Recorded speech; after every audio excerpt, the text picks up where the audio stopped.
Halo teman-teman, Teddy di sini. Dan pada video kali ini saya akan menjelaskan cara asik belajar di rumah pakai Google Classroom di 2020 sebagai salah satu alternatif untuk belajar jarak jauh atau online.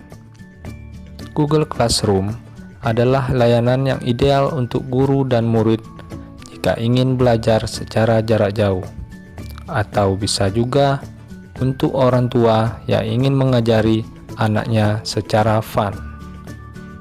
Setelah banyak sekolah diliburkan demi mencegah virus corona mewabah, bukan berarti menjadi hambatan bagi anak-anak untuk dapat belajar. Ada berbagai alternatif untuk belajar, termasuk dengan menggunakan platform Google Classroom atau Google Class. Google Classroom dapat digunakan baik di komputer, ponsel Android, iPhone, ataupun tablet kalian. Dengan Google Classroom, pengajar dapat membuat kelas, mendistribusikan tugas, memberi nilai, mengirim masukan, dan melihat semuanya di satu tempat. Google Classroom dapat digunakan untuk sekolah, pemilik akun G Suite, dan juga akun personal Google. Untuk mengaksesnya, pertama-tama install aplikasi Classroom di Play Store atau App Store. Untuk install aplikasi Google Classroom di Play Store, saya akan tunjukkan di akhir video. Ikuti terus videonya ya. Yuk.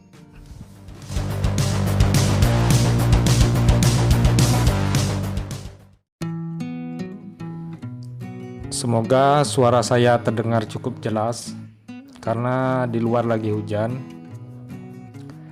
Oke, pertama-tama kita buka browser. Seperti sebelumnya, saya menggunakan browser Mozilla Firefox. Terus kita buka browsernya. Kemudian klik di tab pencarian atau search. Lalu ketikkan Google Classroom.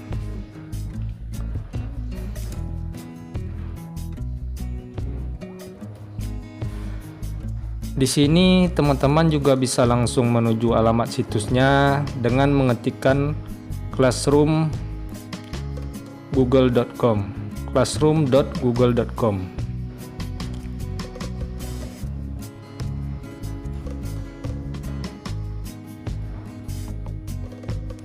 Dan tekan enter.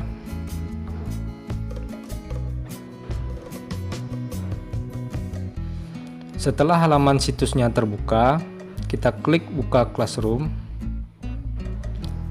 Akan tetapi, apabila kalian ingin mengetahui lebih lanjut mengenai Google Classroom, kalian bisa scroll terus ke bawah dengan mencari informasi yang kalian inginkan.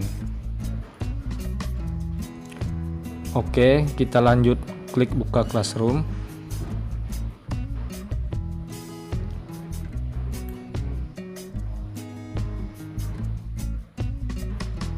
Pertama-tama kita akan diminta memasukkan username Gmail kalian. Kita coba masukkan username Gmail saya aja dulu ya.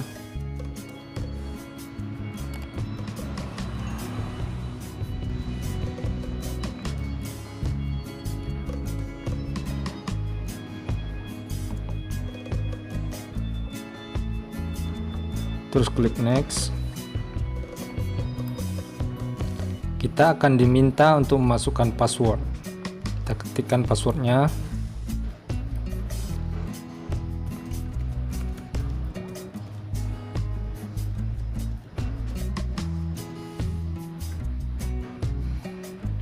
Nah,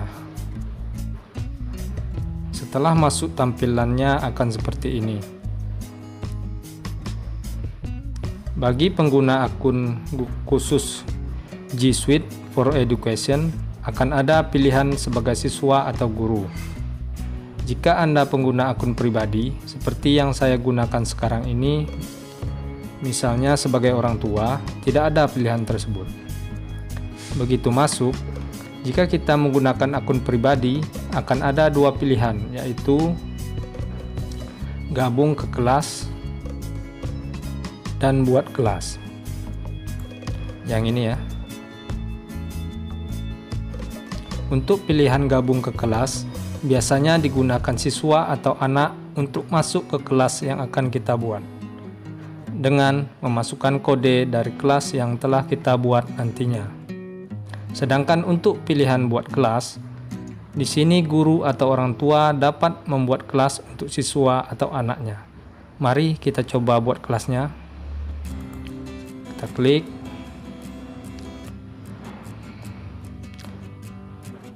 Kita klik centang, terus klik lanjutkan saja. Nah, pada tahap ini kita akan disuguhkan tampilan buat kelas yang harus kita isi. Nama kelas, bagian, mata pelajaran, dan ruang. Mungkin saya contohkan di sini nama kelas kita isi, misalnya kita buat kelas 5 aja ya.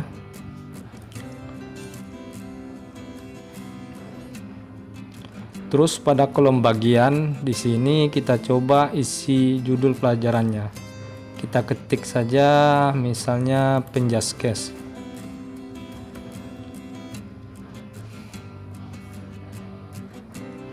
Lalu pada kolom mata pelajaran kita isi sepak bola saja.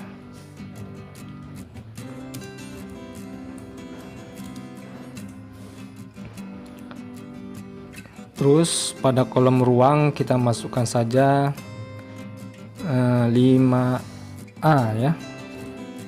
5A. Kita klik buat.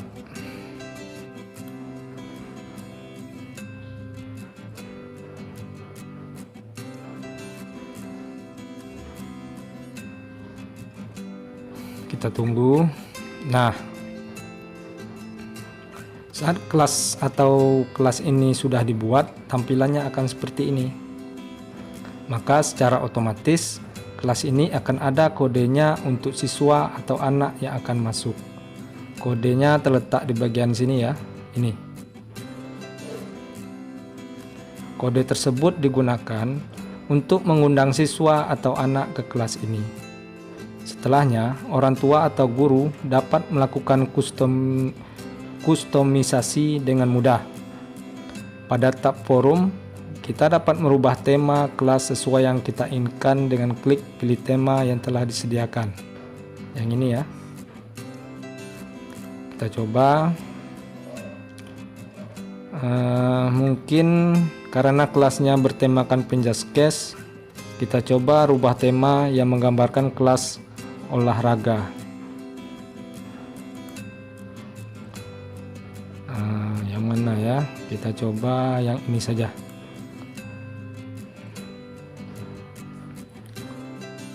Oke. Nah, kita bisa lihat tampilannya berubah, atau kita bisa upload foto dari perangkat kita sendiri dengan mengklik ini. Kemudian di bawahnya kita bisa memulai berkomunikasi dengan kelas kita di sini. Klik ini.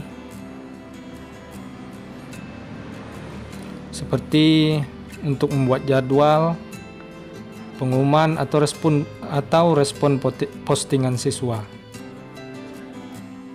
Lalu di kirinya kita bisa melihat yang ini, pemberitahuan mengenai tugas yang perlu kita selesaikan.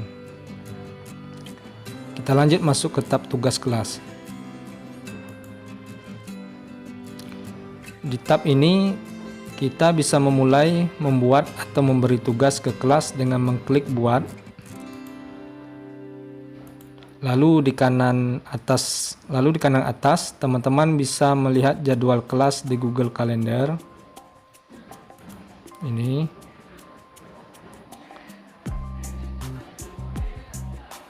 Terus melihat atau mengambil materi yang telah teman-teman buat di folder drive kelas ini.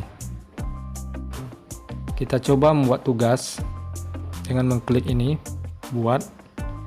Di sini ada pilihan tugas, tugas kuis, pertanyaan, materi. Kita bisa membuat kembali materi atau postingan yang telah kita buat sebelumnya dengan mengklik ini.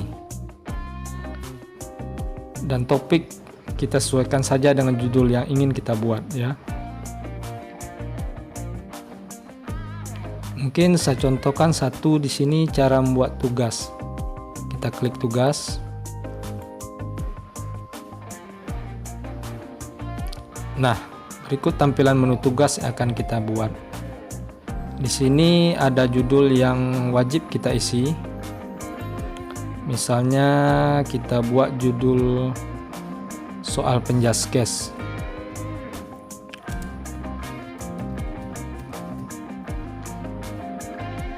Di bagian petunjuk ini kita coba isikan saja soal harap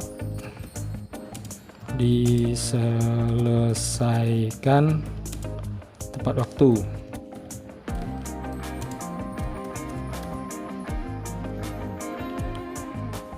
Di bawahnya kita bisa melihat menu tambahan, menu tambahkan dan buat. Di menu ini, di menu tambahkan kita bisa mengupload soal yang telah kita buat yang ingin kita tambahkan. Misalnya, apabila kita menyimpan soal yang telah kita buat di Google Drive, tinggal kita klik ini. Terus link, file, bahkan dari YouTube pun bisa kita tambahkan. Sedangkan di menu buat, kita bisa membuat langsung soal di sini dengan format yang kita inginkan. Misalnya dokumen, slide, spreadsheet, gambar, maupun formulir.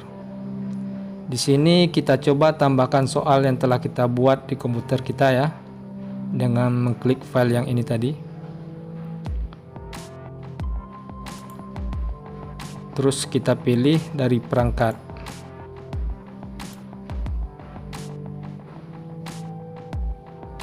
Kita klik.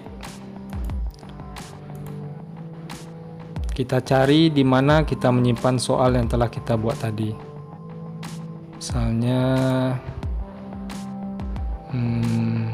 ini ya. Kita klik dan kita klik buka. Apabila ingin menambahkan file lain, kita klik yang ini. Nah, jika sudah, kita klik upload. Kita tunggu sebentar. Nah, soal yang telah kita buat tadi telah tampil di sini. Terdapat pilihan di soal kita tadi dengan mengklik ini. Kita dapat mengatur apakah siswa hanya dapat melihat soalnya, siswa dapat mengedit file, dan kita dapat membuat salinan soal ke seluruh siswa dengan mengklik ini. Lanjut di tampilan kanan, kita bisa mengatur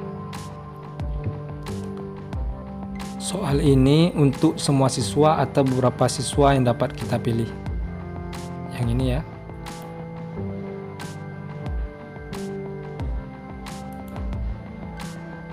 Terus di bawahnya ada nilai maksimal yang akan kita berikan dari setiap tugas. Ini kita sesuaikan saja. Kemudian kita bisa buat batas waktu penyelesaian tugasnya ya. Misalnya kita coba sekarang tanggal 5. Karena tanggal 2 ya. Kita coba tanggal 5 batas waktu pembuatan soalnya. Tanggal 5 Mei 2020. Jamnya kita buat jam 10 saja ya. Oke. Nah, ini sudah jadi. Kemudian buat topik untuk mengatur. Kemudian kita buat topik untuk mengatur tugas kelas ke dalam modul atau unit nantinya, kalau ada ini ya. Terus kalian bisa tambahkan rubrik ini atau kriteria yang akan Anda gunakan untuk mengevaluasi tugas siswa, sekaligus deskripsi atau tingkat performa yang ingin disertakan. Siswa akan menerima salinan rubrik ini bersama tugasnya. Saya coba buka. Seperti ini tampilannya ya. Kita back aja. Setelah semuanya telah kita buat, kita tinggal klik tugaskan. Yang ini kita klik OK. Maka tugas selesai kita buat.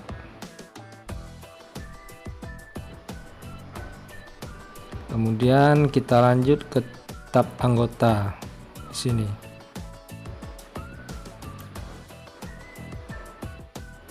Pada tab anggota ini, teman-teman bisa melihat dan mengundang pengajar atau siswa lainnya dengan mengklik tombol ini. Untuk mengundang pengajar dan ini untuk mengundang siswa. Terakhir di tab ini, di tab nilai ya. Terakhir di tab nilai ini, teman-teman bisa melihat hasil dari penilaian siswa atau anak-anak yang telah dilakukan. Asik bukan? Selamat mencoba. Semoga bermanfaat ya. Like kalau kalian suka dengan video ini, dislike kalau nggak suka. Dan kita ketemu lagi di video selanjutnya. Yuk.